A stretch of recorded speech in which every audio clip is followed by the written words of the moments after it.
Unaposhiriki kula chakula cha kiroho na kinywaji cha kiroho, huwa kuna vitu na roho vinaachiliwa kumwingia mtu mwilini mwake na nafsini mwake. Nisikilize.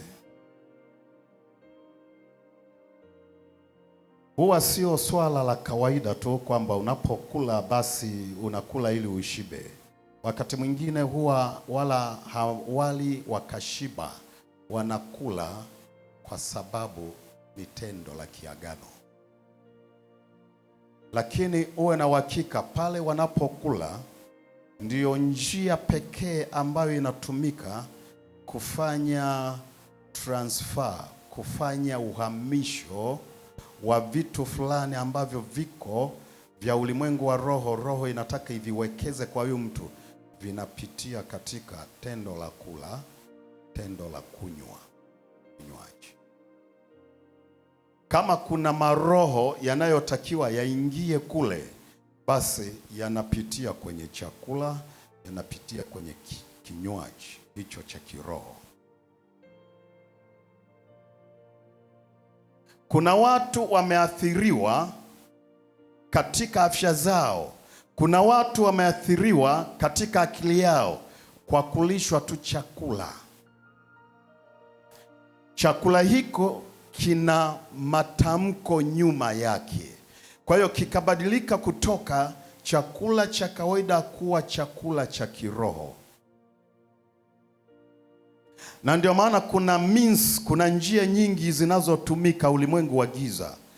Akiona amekushindwa kabisa kwa kukulisha chakula, basi anakutokea katika ndoto, na hizo ndoto si ndoto tu, ni halisi kwenye ulimwengu wa roho. Amekuja kwenye ulimwengu wa roho, alafu anakulisha kipande cha nyama. Halafu unajikuta uko kwenye harusi unakula chakula. Baada ya hapo unaanza kusubiria matokeo. Ndio maana unaenda unapima, haionekani tatizo, lakini unaonekana una uvimbe, una kansa, una nini, unaumwa kwa sababu ya imeingizwaje kupitia channel ya chakula cha kiroho. Samueli wa kwanza sura ya 39. Samueli wa kwanza sura ya 30, Samueli wa kwanza sura ya 30, ule mstari wa 11 hadi 12. Samueli wa kwanza sura ya 30, mstari wa 11 na 12. Biblia inasema, nao wakamkuta Misri mavueni, wakamleta kwa Daudi na kumpa chakula, naye akala.